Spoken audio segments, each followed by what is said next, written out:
नमस्कार, आप देख रहे हैं धा न्यूज और मैं हूं अभिषेक मिश्रा।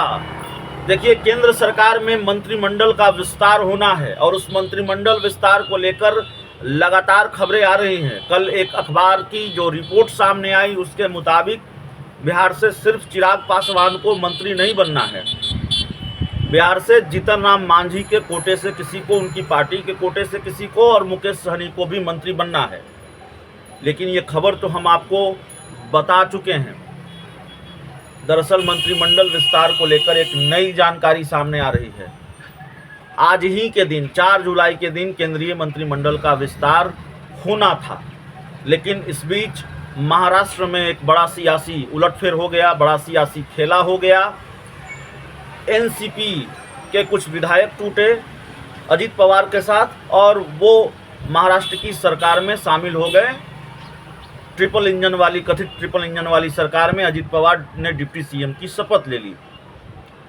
तो चूंकि नए सहयोगियों को, जो रिपोर्ट में बात सामने आई कि नए सहयोगियों को भी जगह देनी है, अजित पवार गुट को भी केंद्रीय मंत्रिमंडल में जगह देनी है, इसलिए आज के दिन यानी 4 जुलाई के दिन होने वाला मंत्रिमंडल विस्तार टल गया, नहीं हुआ।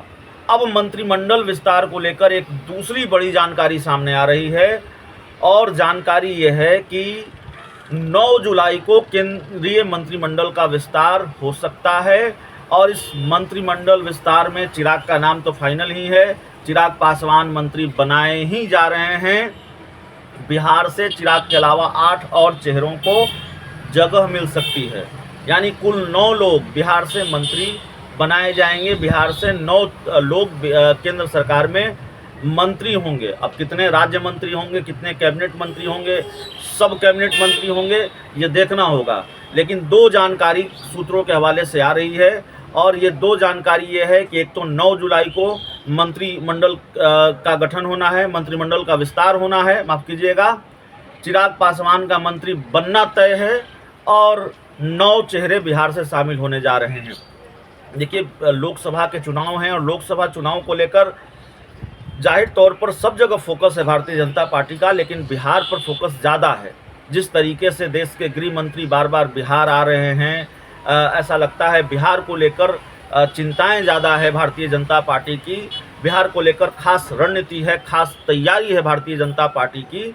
तो ये सब कुछ मंत्रिमंडल विस्तार में भी दिख सकता है, इसका असर मंत्रिमंडल विस्तार में भी दिख सकता है। बिहार को प्राथमिकता मिलेगी, बिहार को प्रायोरिटी मिलेगी और बिहार के ज़्यादा चेहरों को जगह मिल सकती है। अब जैसे ही मंत्रिमंडल विस्तार की बात सामने आती है, जैसे ही ये बात सामने आती है कि चिराग पासवान के मंत्री बनने का मुहूर्त आ गया है, मंत्रिमंडल विस्तार होने जा रहा है, फिर एक दूसरा सवाल मुँह बाए खड़ा होता है कि चिराग पासवान के चाचा जो केंद्र सरकार में मंत्री हैं और बीजेपी के सहयोगी हैं, उनका क्या होगा? क्या मंत्रिमंडल से उनकी छुट्टी होगी? क्योंकि कई तरह की बातें सामने आती रही हैं। शर्तों की बात सामने आती रही है कि चिराग पासवान ने कोई शर्त रख दी है कि चाचा को एनडीए से बाहर कीजिए, मंत्रिमंडल से बाहर कीजिए। हालांकि एक बार जब हमारी बात हो रही थी तो उन्होंने इस बात को खारिज किया था कि ऐसी कोई शर्त हमने नहीं रखी है।